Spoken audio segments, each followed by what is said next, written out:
You just brought up a couple points. Actually, I've given a number of presentations on process improvement and process for CAI. This is sort of one of a series. I thought maybe sometime might be good to put them all together. But here we're going to focus on just really the real nuts and bolts of actually defining some processes that can be used really in any context. A lot of the work I've done is in IT, but it's also gone into other areas as well. Michael mentioned another point too, when he mentioned PMI. Another area of interest that's been recent and I think ties into process because it's very big is cloud computing, and I'm going to be actually giving a presentation on that today at the Chicago PMI chapter meeting today. Again, I feel there's a lot of focus and synergy between the two. So as far as an agenda, let's first talk about process improvement, a little bit what it is. Some of you have sat through other seminars of mine, and this will be a little repetitive, but again, it's more to be a level setting for the audience in terms of definitions. Then let's talk about the need to redesign processes, and I think processes fundamentally are one of the most important things businesses, particularly American businesses, which are struggling due to the recession, need to focus on and improve, and unfortunately I don't think we're doing as much as we can there.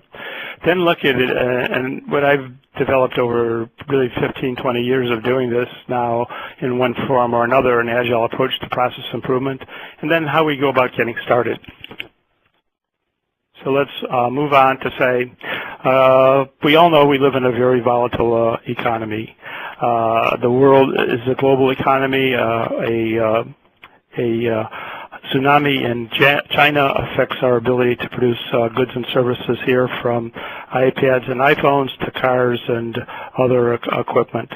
To survive, companies must constantly improve and constantly look for improving. One of the best ways to improve is process improvement, and that's really what this webinar is going to focus on today. Again, process improvement has a long history of improving organizations, both in this country and others. It's also, I think, as we've got into it more and more, provides an excellent foundation for innovation by freeing up individuals, by trying to solve process problems. It gets our creative juices flowing. We tend to be very innovative in a lot of our solutions. So this is, again, we're all aware of this. One of the big focus areas is James Champy and Michael Hammer, when they talked about re-engineering the corporation, sort of set process improvement on the board for senior management really to take a look at. Now we look at process improvement activities, and I want to take a lot deeper dive here.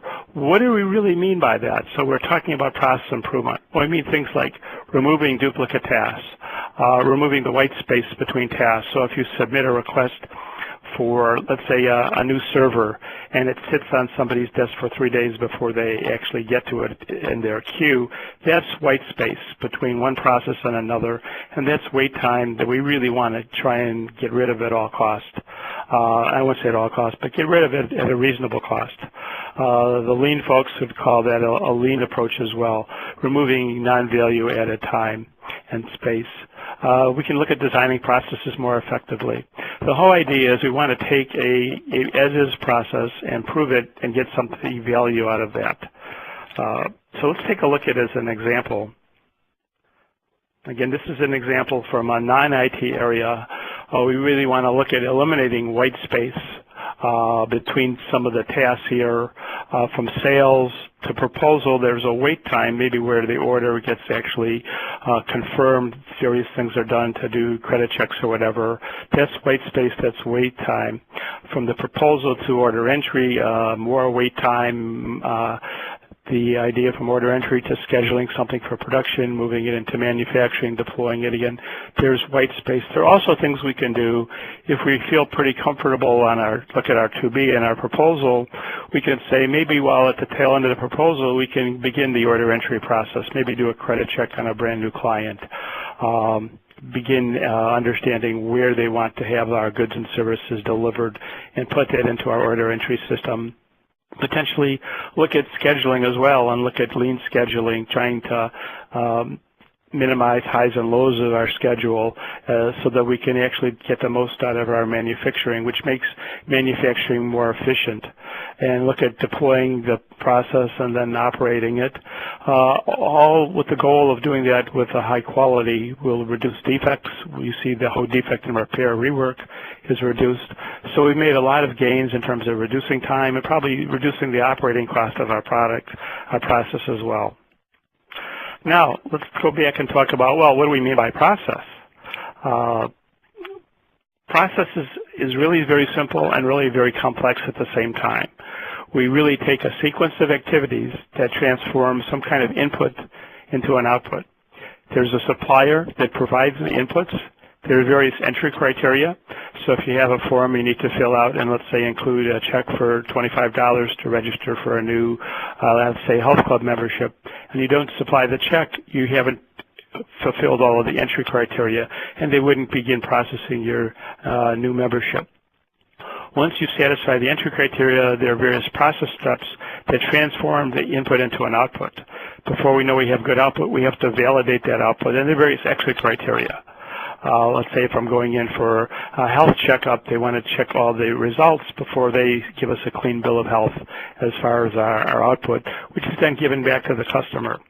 But a process is really more than that. A lot of folks leave the process of that and design the process and go and then wonder why it doesn't work.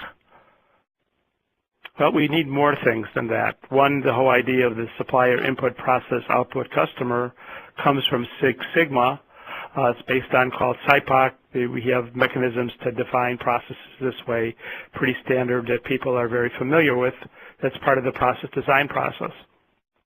But in addition, we have to have roles and responsibilities. Who's going to be doing the work? Tools or job aids, from checklists to automated tools such as workflow engines to help drive the process quickly to get to the point where we want to get to. And most importantly, measurement and control. Without measurement and control, processes do not work well at all. And a lot of times this is left out of the whole process design, and then again we wonder why it doesn't work, and we find it didn't work because we really didn't measure. People didn't know whether they were following the process successfully or not. That leaves us really with a total complete view of a process.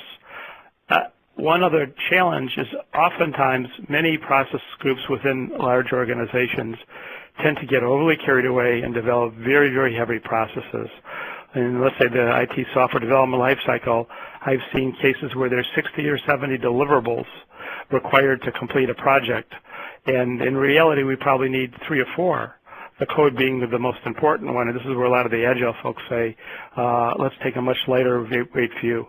Excellent organizations that are really truly agile in nature and being able to react to changes in their environment have very lightweight processes that define how work gets done. Now, the idea of functions versus processes, we live in a functional world, and let's take a quick look at that. Function is your standard organization structure. You may have sales, manufacturing, R&D, customer service, manufacturing, distribution, etc. The problem with this approach is there are silos, and we've all talked about that, silos where we each do work in our own silo and don't get that information out to others in other parts of the organization. There's no end-to-end view of work, so one organization may be really optimized and another organization may be very unoptimized, and the end result is work doesn't get done very well at all, following the principle of the weakest link in the chain. Oftentimes between these silos there are handoff delays. They oftentimes duplicate work, sometimes not knowing that the person at the desk right across from them in a different department is doing the exact same job they're doing, and maybe just taking even more time to do it than they are. And there's lack of overall ownership, and it's very, very difficult to improve. So the better way of looking at work, and more mature companies are doing that, is taking a process view.